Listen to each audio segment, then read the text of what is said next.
Oh, good evening, my friends. Good evening, ladies and gentlemen. Ah, so happy to be with you again tonight. My name is Nicholas Viselli. I'm the artistic director of Theater Breaking Through Barriers. I am coming to you, as we all are, as live can be, from deep inside the heart of the fabulous Thunderdome here in beautiful Midtown Manhattan.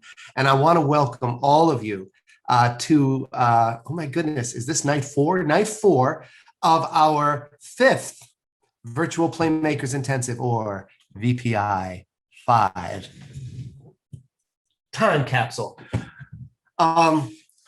Again, I have to tell you all, this has been such a wonderful intensive so far. I'm really proud of our work, and I'm proud of the company's work, because when we started this over a year ago, we had no idea if this was going to be fun or successful or how it was going to turn out. And now here we are into our fifth intensive. And I just think the work keeps getting better and better, much more like challenging and refined. We're really sort of finding our, I guess finding our sea legs here in the virtual world.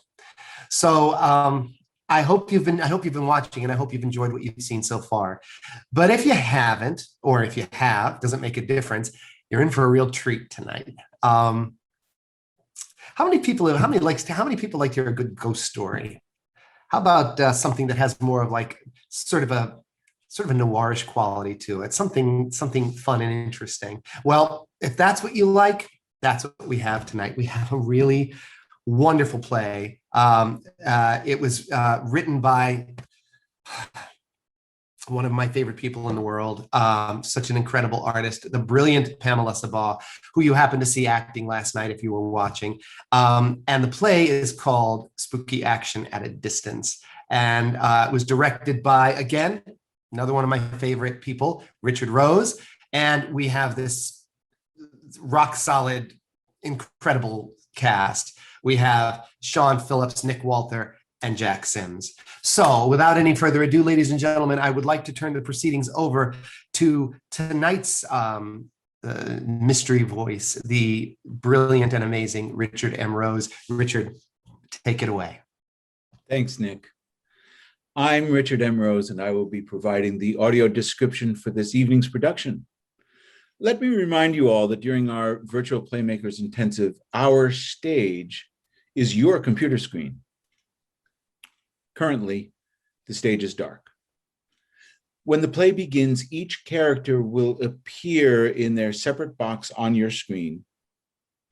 Now, tonight's play is Spooky Action at a Distance, and it was written by Pamela Sabaugh, directed by me, Richard M. Rose, and it features Sean Phillips as Brandon, Nick Walther as Neil, and Jack Sims as Faraday. Scene 1. Brandon, a young African-American male with intelligent dark eyes, wearing a light green Atari t-shirt, and Neil, a young white male with tousled brown hair and a scruffy beard, wearing a nondescript button-down shirt, are sitting very still in their individual Zoom windows. Brandon is listening for something. Neil takes him in. Just wait. You'll come. Who? The dude. The dude? The guy. The man. The voice I told you about. Have you told the boss about it? No, Neil, I did not tell the boss. I told you. You're the only one I told about it. I confided in you, Neil. You and you alone. Okay, sorry. But who is this dude? I don't know. And how did he cut into your audio? I don't know. How many times did this happen? Thrice? Thrice? Three times. And why were you on Zoom by yourself? I was working on my appearance. You were checking yourself out? Neil, you're judging. No, Brandon, I'm not. Don't judge, Neil. Hey, safe space, I promise. Look, I don't have your easy on-camera charm, okay? I examine the hidden parameters from the back end, gaze into data streams. I peer into the dark corners of this thing. I'm not used to being peered at. I wanted to see how I was coming across. Right, totally get it. So then, So then I hear this crackling like shortwave, static, eerie like. And then I hear him. what'd he say? He didn't say anything exactly. He was singing. Singing? Yes, he speaks to me in song. He speaks to you directly? Yes. Like how? Like, hey doll, Brandon the Bold, lost amidst the sequences so lifeless and so cold. We've been compromised, bro. No, I don't think so. We go in 2 days' time. You've got to tell Faraday. No, I'm not telling the boss until I... Just wait, I need you to hear it for yourself. No, no way. Then I'll get burned too. I'm sorry, B. I'm out. Neil, just wait.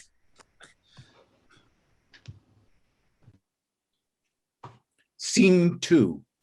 The next day.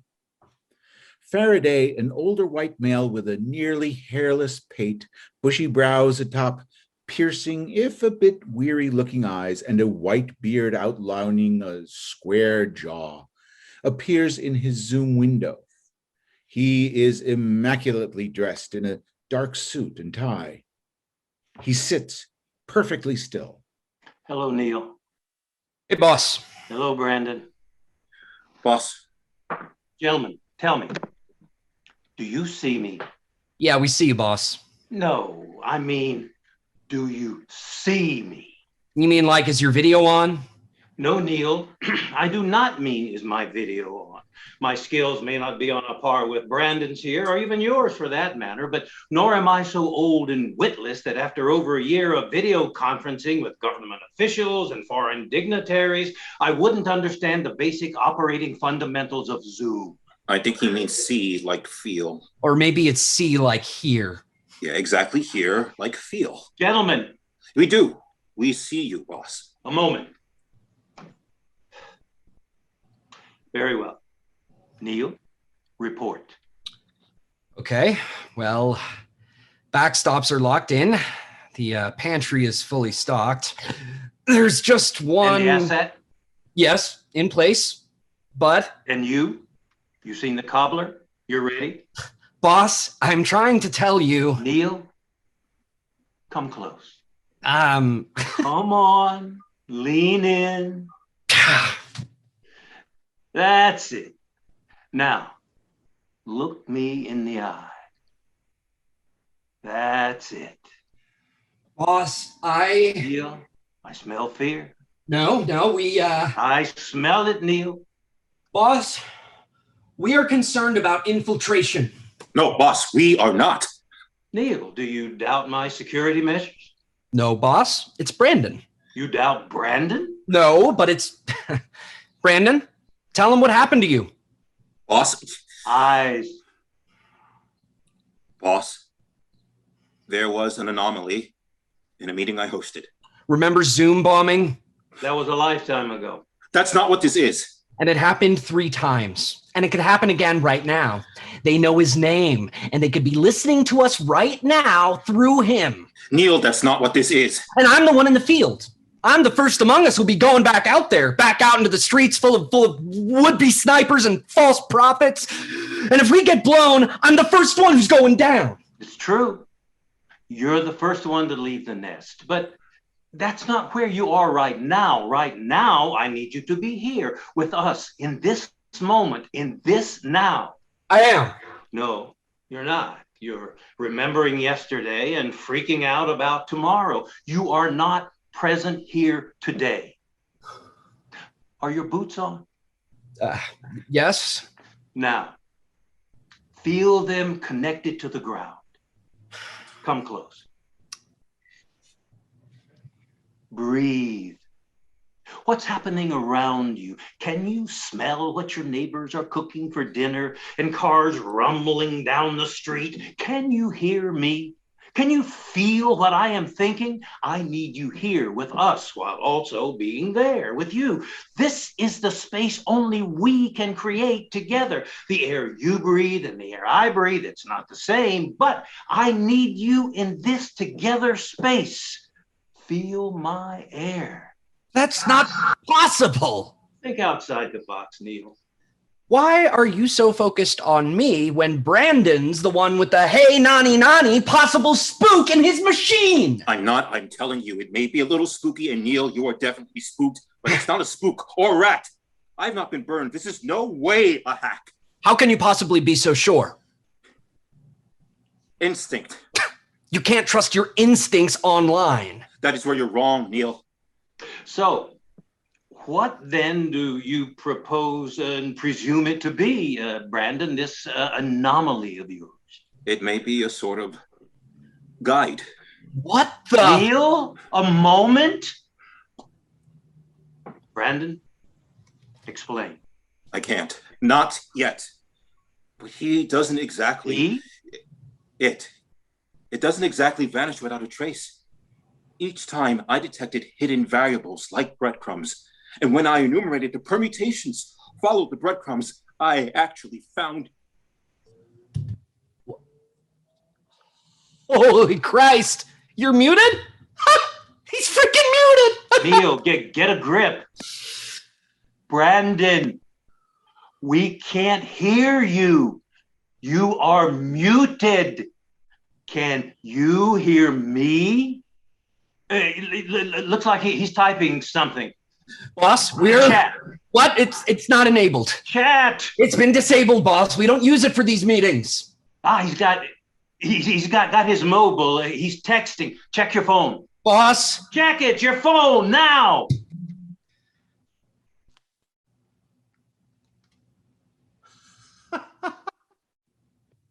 My phone. It's dead. It's completely dead. What did I tell you about keeping it charged? It was at 93% when I got on this call. 93%. It's been wiped. It's been totally erased. My phone is dead, and you've been muted, and I'm getting the hell off this call. Neil, you cut out now, and I will blow your cover sky high. So maybe it's you. What? You're the one. You've been breaking into Brandon's machine. Somehow, maybe got one of housekeeping to help you. You've been toying with him, and now you're yanking me around. Neil, get your damn fear in check now. I am on to you, old man. You better back it on up, son. Nice and easy. Back it on up before you pass the point of no return. You burn me, I'll burn you, Pops. You are this close to tripping the self-destruct switch, you green suckling. And you are full of shit! I own your ass. I'll have you erased, punk, just like your mobile. Your career is dead. No. My career is just beginning. It's stretched out ahead of me. You, on the other hand... No, you're not the ghost in Brandon's machine. You're just a ghost. You probably don't even want the pandemic to end. Because that means you'd actually have to go and really be with people again instead of sitting all high and mighty from the waist up on Zoom! I happen to be fully dressed, you yellow-bellied piece of shit! I don't believe you. Top to bottom, head to toe, from my pomaded pate to my Ferragamo calfskin Oxfords. Prove it. Oh boy, you've tripped that wire, hoss. Show me your shoes. Show me your goddamn shoes! We forget the triumphs and that leafy woodland gets surrounded. Stood alone. Brandon? Boss, can you hear me? What the hell happened, Brandon? I don't know exactly. I'm tired of all the uncertainty, Brandon. Sorry, boss. Technology is decidedly unpredictable. That doesn't cut it. Have we been compromised? Or did you, our #1 computer sleuth, just accidentally mute yourself on Zoom? We have not been compromised. I'm running scans now, but I texted cyber surveillance over at housekeeping. They say the system is secure. Did you guys hear anything on your end? Well, we sure as hell didn't hear you. But you didn't hear any crackling or anything? Crackling? No. I only heard Neil here. Only Neil. Neil? Yes. Neil has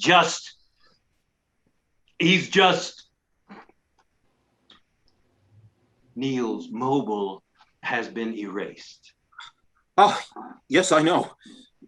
You know? Yes, it was housekeeping, right on schedule. Housekeeping wiped his phone? Yes, Neil, I'm sorry. The night shift discovered too many weak points. I was going to tell you when I gave my report, but we got off track. You'll find your brand new devices already there with you in your kit. And I made sure you got the upgrade you wanted. Go ahead, take a look. Inside pocket, check it out. No, it's okay. I'll wait. See, Neil, we got you. We got your back, seriously. You're not alone. Tomorrow when you hit the streets and take out into the field, though you won't be able to see us, we'll be there with you. Yeah. So you're saying Neil is okay? Yes. He's safe. He's good to go? Yes, he's good to go. And the anomaly, it poses no threat? No, it's not a threat. What, it's nothing? No, it's something. But I believe it's something on a completely different scale. Huh. Interdimensional algorithmic digital mishigas? More like an unobservable hypothetical entity. An unknown. Yes, for now. So then, the mission, what is your final analysis? Final analysis is, it is safe to proceed. Well then, let us proceed. I'll contact HQ and give them the green light for tomorrow, unless either of you have any objections. All right then, this is Faraday signing off at 1947 on this, the 3rd day of June, 2021. Gentlemen, good luck out there. I'll see you on the other side. Neil, you okay? Yeah. I'm good. Are you ready? Yes, I am. I'm ready. All right then, let's go.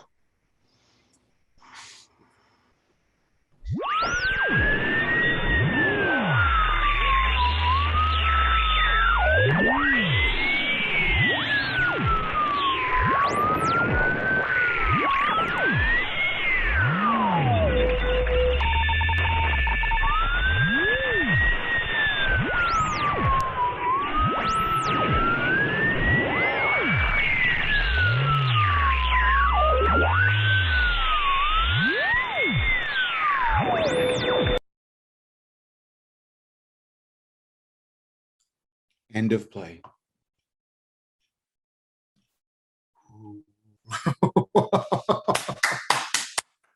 Oh, come on. Didn't I say? Come on back, everybody. Come on, let's talk about this wonderful play.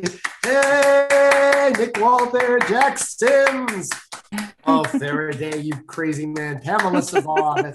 All this comes from the mind of this brilliant artist, and of course, the incomparable Richard M. Rose. Oh my goodness, Sean, you guys, all of you, thank you guys so much for all of your wonderful work. This was such a great play because again, it has so many different elements in it, and there's also a lot of humor in this. So all right, let's work our way backwards. I want to start by actually talking to the actors this time, because I want to know your impressions of this work when you first read it, and I'd love to get some of your thoughts and how it developed to the stage it's at right now.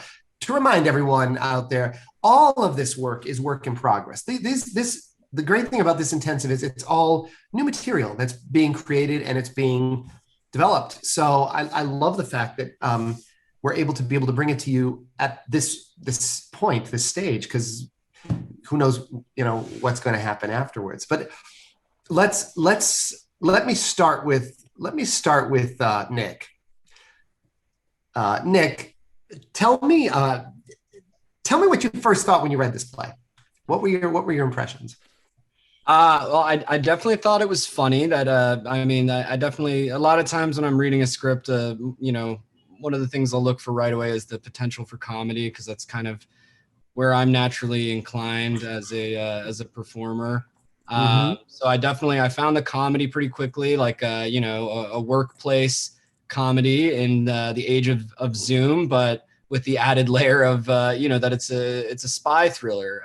So it has, both of those kind of dynamics and genres mashed in, as well as a little bit of horror, a little bit of sci-fi, dystopia.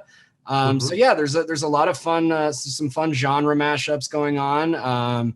It was fun to play those against each other, particularly, like I mentioned, the spy thriller element and the workplace comedy on Zoom. I do love how the shows we do on this, like this one, tend to be written to take place on Zoom.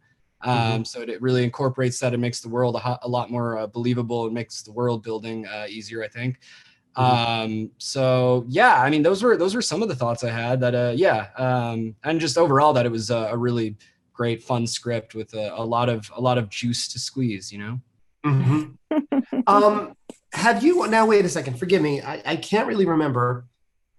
Have you worked with have you worked with Pamela or Sean or Jack or Richard before? I've worked with Richard before. We just about a year ago. Just a year ago, right? Yeah, on Jeff Tabnick's Tabnick's play, yes. Gloria Firmament, the zombie comedy play.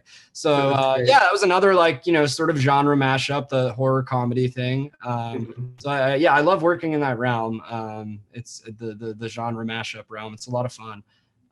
But yeah, it was great to work with Richard again, and then also wonderful to work with Pamela. Loved the script, and then my castmates, just brilliant. So fun to play with. So yeah, I love that.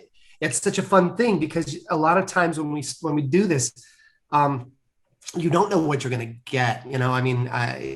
You all have very unique energies, and you all bring your own thing to the table. And so it's all about, well, how is this going to work? Now, yes, you have an advantage of having a really bright and astute writer that really was able to write for you, which is always sort of the giveaway.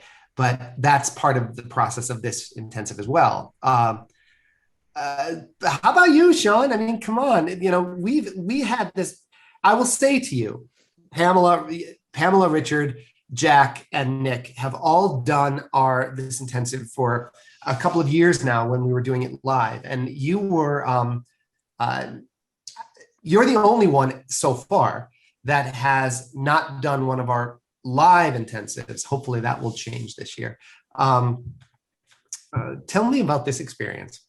I'm a big fan of sci-fi. I'm a geek, a nerd when it comes to this kind of genre. So amalgamation of, let's see, espionage and Ghost and Machine, Lord of the Rings. That's definitely my field. So, and comedy, I'm all in. And it was just great to bounce off my castmates, Nick and Jim. Just amazing work. And this is. I love paranormal activity. I love horror. So anything that delves into that field, I will put my whole life and spirit into it. I believe in the otherworldly, if you want to say that. Yeah, I'm very happy about that. And you do it so well. Again, I see you, and I know I said this to you yesterday in rehearsal, but you have, there's so much about you. You have these, you have these beautiful classic features, this beautiful voice, and yet you just handle comedy so well. I'm sure you, I think you'd be wonderful. I'm sure you've done Shakespeare before. I'd love to see you do work on Shakespeare. I know I'd love to, Richard yes. feels the I'd same love to work with way. Richard on that as well. Yeah, that'd be great. But Perfect really, clown. Perfect just clown. It's such really amazing, great. So yeah, amazing work. So now, Mr. Faraday, how was this? Now again, forgive me. Full disclosure, I know that Pamela had sort of decided she wanted to write a scene where you had a big fight with Neil. In this case, Faraday has a big fight with Neil, and I think that's probably not quite what you normally do or what you were used to. How was this role for you? Well, it was different from the other things I've done with the company. I wasn't doddering at all. It was fun, and I was very curious to see what Pamela was going to do. I mean, I know her as a performer, as a great performer. So what is this going to be? And I got it. And so I read it, and I say. I said, is this Mission Impossible or Airplane? It was very, it was very interesting, It's been like, and these guys were great. These two guys are flip sides of the comedy coin between, they're both funny, but they're so fun. They're funny in such different ways that it's really nice together to watch them work. Yeah, it balanced really beautifully, and you were wonderful. I loved seeing you play this role because, you generally tend to play roles that are, you have this beautiful soft voice and you have this wonderful quality that it lends itself so well to sort of this very sort of peaceful, very easygoing, and to see you have to, really go off and unload on Nick was really quite wonderful to see. It was lovely to get to do. It was lovely to get together somebody. Yeah, oh, for sure. So Richard, I've had the good fortune to know you for many, many years. And you've directed so many projects for us. You've acted in so many projects for us. What was this project like, as opposed to any of the others? Tell me something that you feel might be unique about this one, if you can. This was incredible fun. When I first was paired up with Pamela, I was very excited because Pamela and I have known each other for, I would say, 20 years, 15, 20 years, something like that. But had never worked together other than I think I did a sound design for a couple of projects that you were on. Am I right about that? Or you did sound design for you did sound design for a few shows that we were on. A few shows, right? But that's it. I had never worked in the capacity of a director or actor with her, and she's seen my directing and acting. I've seen hers, and we've admired each other over the years. And so this was almost a dream come true. I was like, oh, wow, that's great. So exciting. And then when you pulled out the three names, Sean, Jack, and Neil, I just about hit the floor. Sean and Jack and I had worked together in the last project. And Sean was very funny in that. And Sean and I really connected, I thought, back in that show, because I got his sense of humor and timing and he got mine. And it really, we played off of each other. Hey, Sean, try this. And we would laugh about it. He would try it. We'd laugh again. And we'd bring the whole cast down all the time. And then Jack, same thing. Jack and I worked on that. And I've admired Jack's acting for numerous years. And same thing with Nick. I've seen Nick on stage a number of times and always thought so talented, really, really terrific. He always moves me. So now I've directed Nick, Jack, and Sean on a new work from Pamela that I've never worked with, but I know her work so well. And I thought, this is a dream team. This is a dream team. And I really felt that way. And I'm telling you, the way I like to direct, as you know, is I like the actors to find their space, and when they find their space, then I like to lock it into place. Well, every single time we did this, every time we read it, every time we worked it, the three gentlemen always would try something new, weave something in and around it, and great, lock that in place, lock that in place. So it was a joy. It was far less directing and more enjoying. So they're very consummate actors. They're wonderful. So, and Pamela's script, I mean, my God, you saw the original and you see the final, almost no revisions, a few word changes here or there, but the basic story was wonderful. Made me laugh and laugh and laugh. So great. Yep.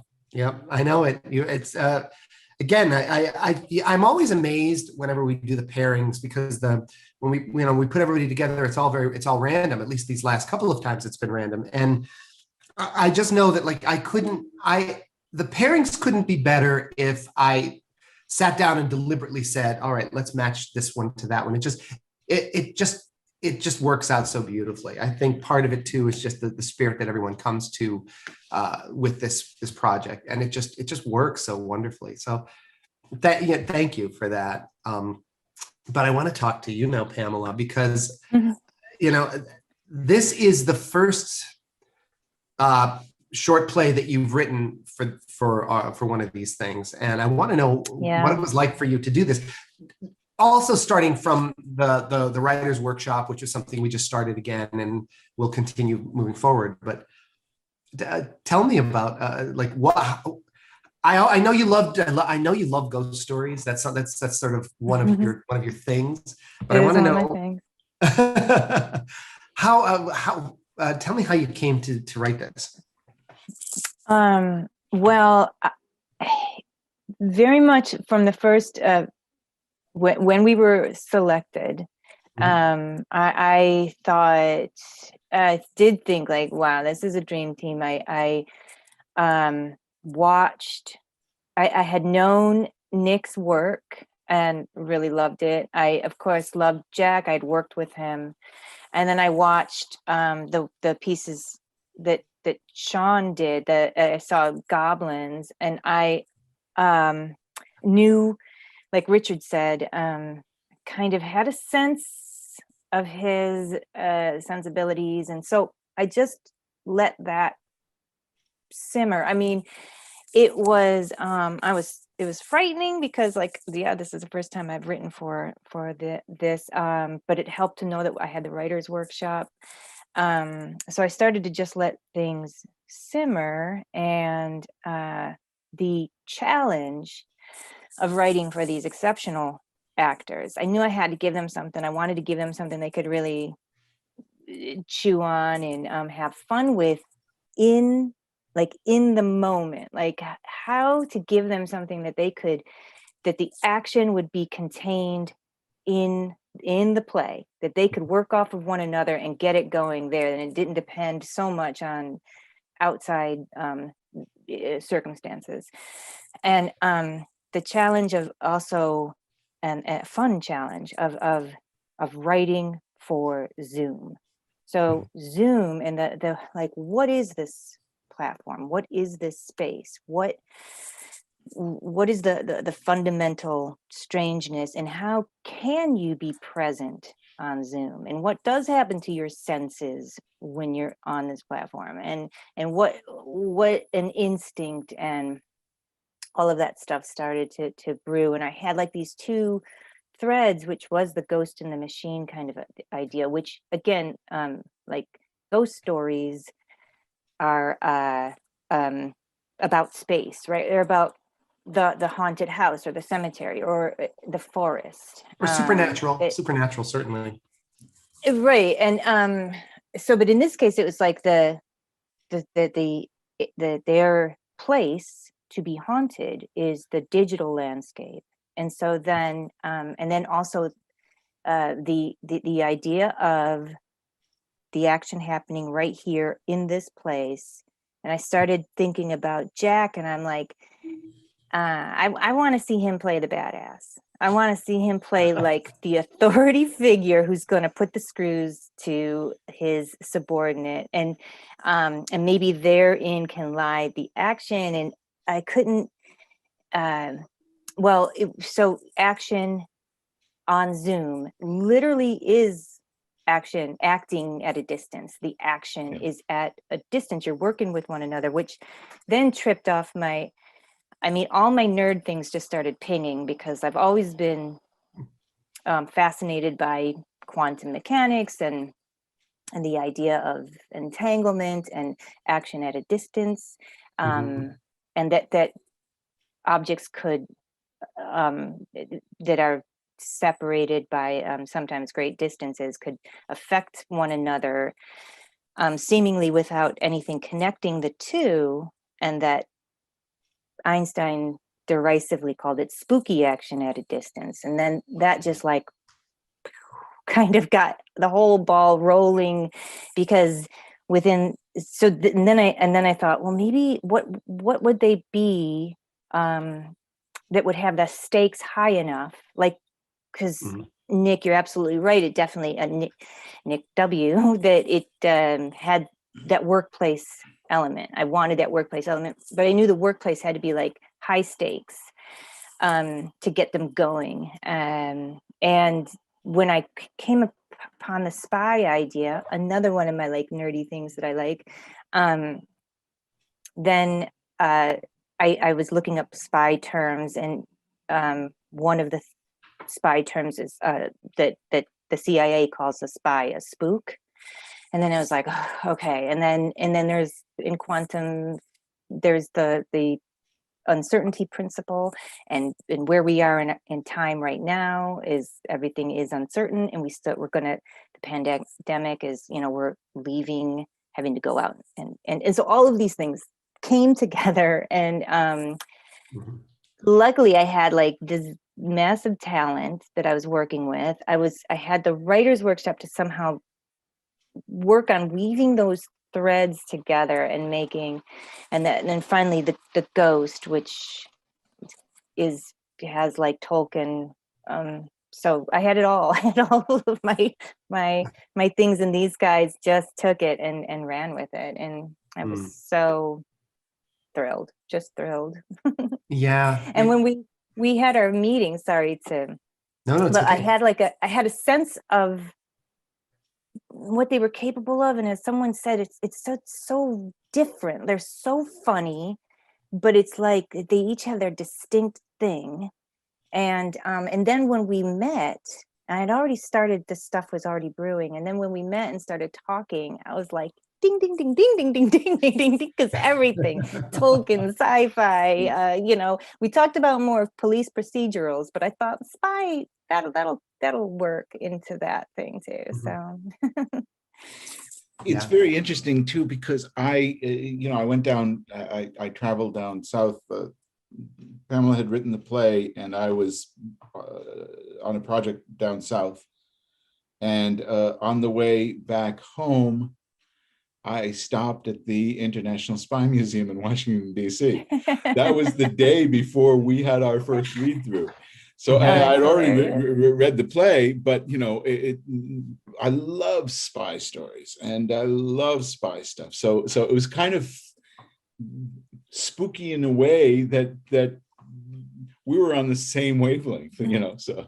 Action at a distance, baby.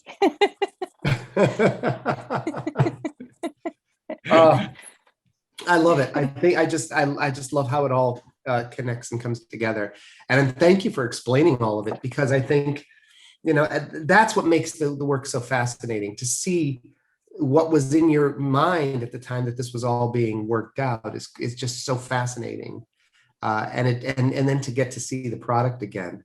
And I love the fact that we're having this discussion now, because we're going to, in about 20 minutes, we're going to be starting another show. And I'm hoping that all of you who are watching right now will watch it again, because now that you have all of this in your mind, you'll be able to see it with a different and very fresh perspective.